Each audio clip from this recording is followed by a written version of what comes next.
Hello guys, today I am going to narrate the story of a legend who sacrificed his life selflessly for our nation. He gave up his family and interest for the sake of Mother India.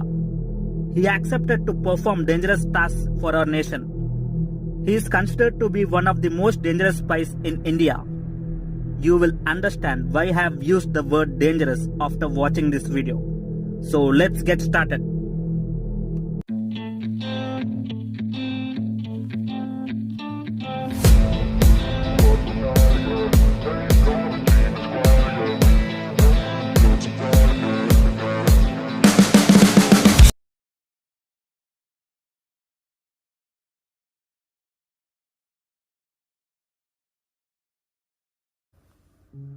I was born on April 11th, 1952 in Sri Ganganagar, a Rajasthani town close to the India-Pakistan border.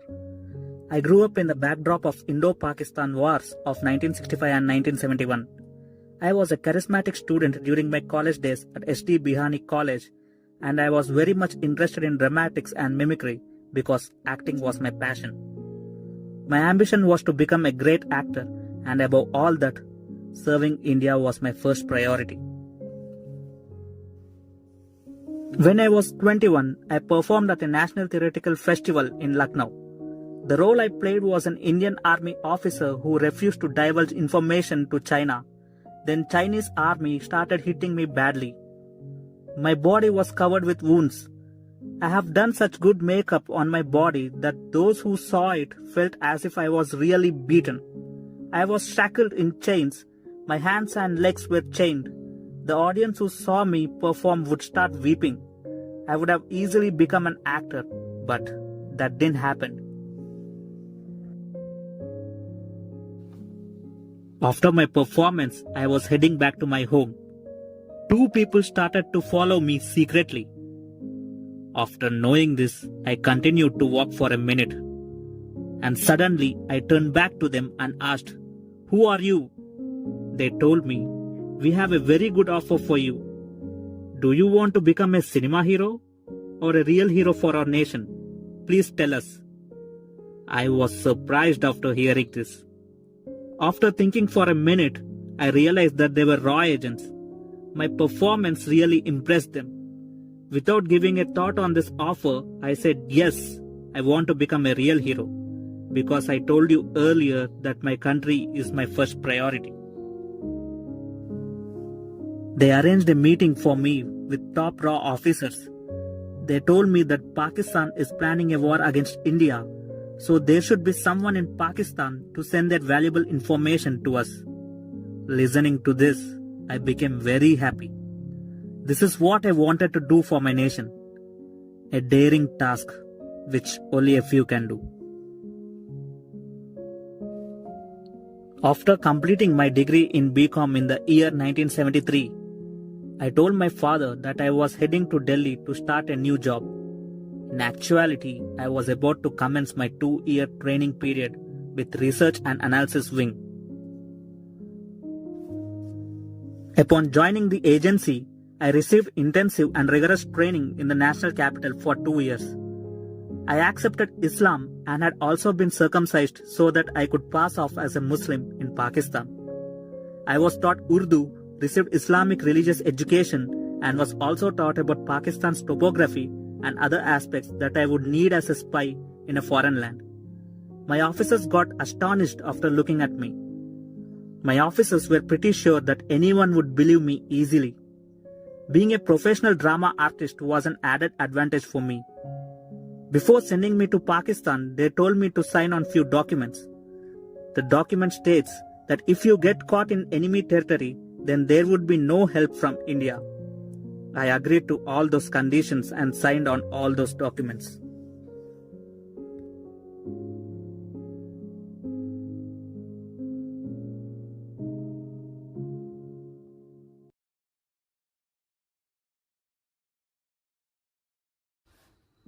I was sent to Pakistan with a cover named Nabi Ahmed Shakir, while all my records in India was destroyed. I completed my LLB degree from Karachi University so that I can get used to Pakistani culture. One fine day when I was reading a newspaper, I came to know that Pakistan was planning to recruit army officers. So without thinking, I applied for it. Few days passed.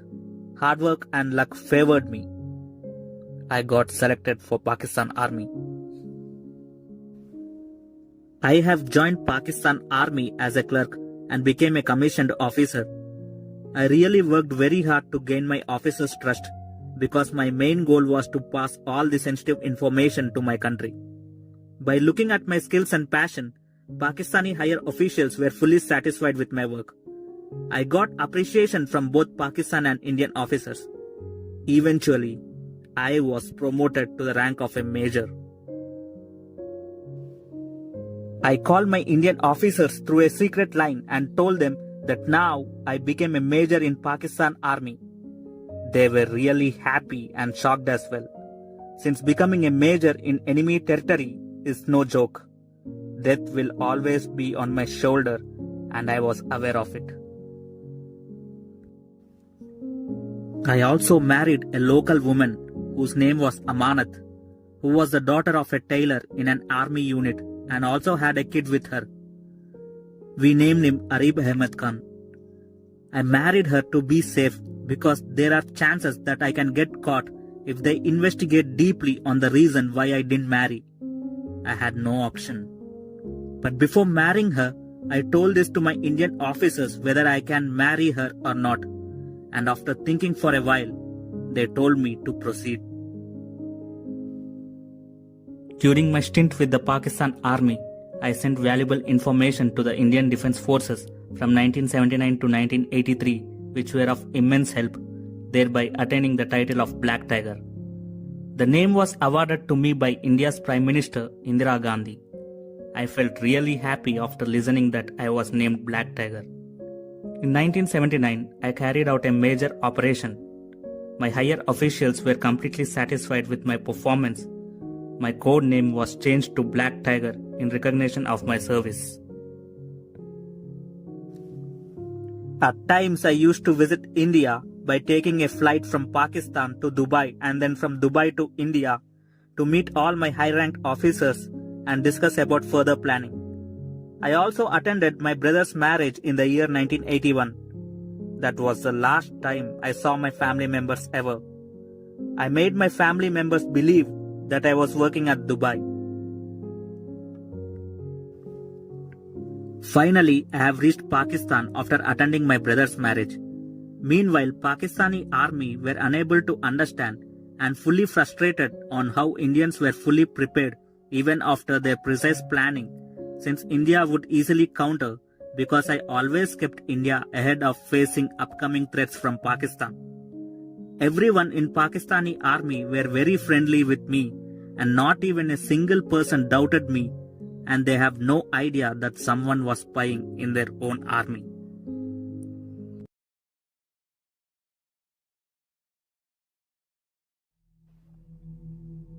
Things were going well for me until a low-level agent, Inayat Masiha, another undercover agent sent by RAW, to get in touch with me on September 1983. Inayat should exchange his documents with me and leave Pakistan safely. That was the task given to Inayat. This was not a mistake, but a blunder that was ever made by my higher officials. While Inayat was crossing Pakistan border, Pakistani army got suspicious about Inayat's body language. They immediately started questioning him about the documents that he was carrying and ended up hitting in their own way. Unable to bear the torture, Inayat revealed his purpose, which blew my cover. He also revealed that there is one undercover agent from India in your own army, and he is a major now. His name is Nabi Ahmed Shakir, and being a Hindu, he married a Muslim woman. He told me that he will meet me tomorrow morning at Jinnah Garden, which is located at Karachi. Hearing this, Pakistani army got befuddled for a few minutes. After thinking for some time, ISI made a plan and told Inayat that you are going to meet him tomorrow exactly at the location which you both have planned to meet. But you should not tell him that we are with you.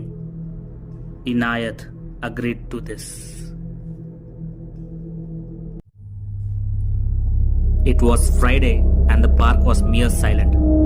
Pakistani ISI, Inter-Services Intelligence, were waiting to catch the spy, and finally me, who was unaware of this trap, went to the park. I sat on a bench and kept my file in the middle of the bench. The park was mere silent, a different atmosphere which I have never experienced before. I was curiously waiting for Inayat because it was already late.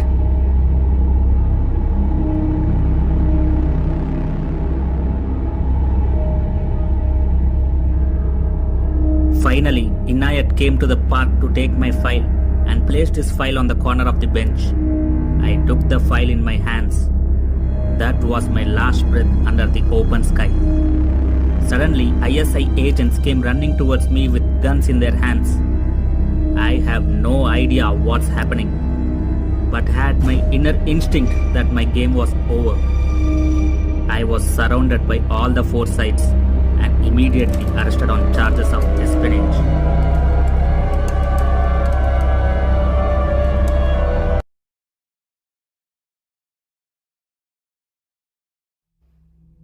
My Indian officers directly disconnected all the networks which are linked to me, and I was left alone. Because it is clear that when an agent gets caught in an enemy country, then there would be no help from their country because it will further destroy other plans and reputation of the country.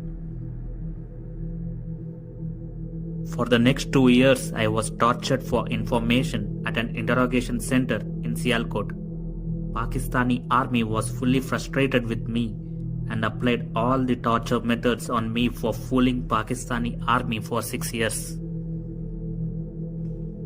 They gave me rancid food and I have no idea how I ate that. I was not given any option. The smell was horrible. They even forced me to eat that when I neglected sometimes.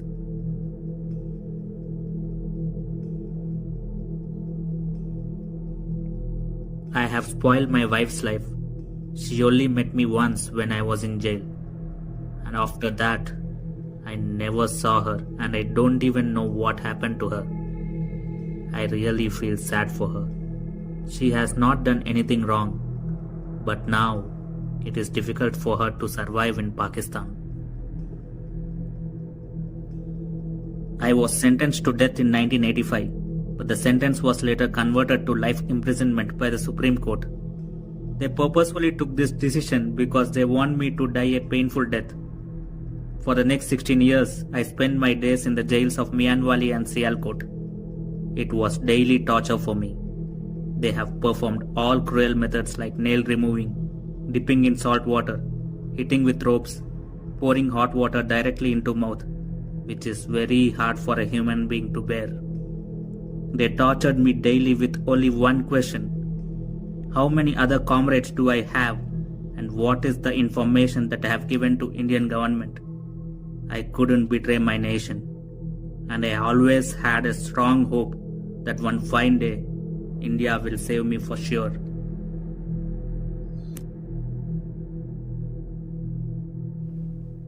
Even after undergoing such brutal torture, I didn't even utter a single word about the information which I passed to India.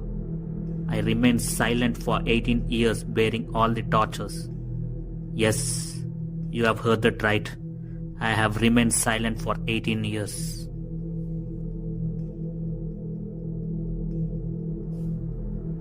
Due to the poor living conditions in Pakistani jails, I was affected with tuberculosis which later turned fatal. Slowly, I started losing hope on Indian government. I wanted to die in India, but that was not in my fate. Finally, I left this world on November 2001 in Central Jail, Mianwali, Pakistan. Pakistani officers buried me behind this jail. I had to undergo brutal torture for the mistake that was committed by other Indian agent. That was my fate. I didn't tell you my name, right? Well, my name is Ravindra Kaushik.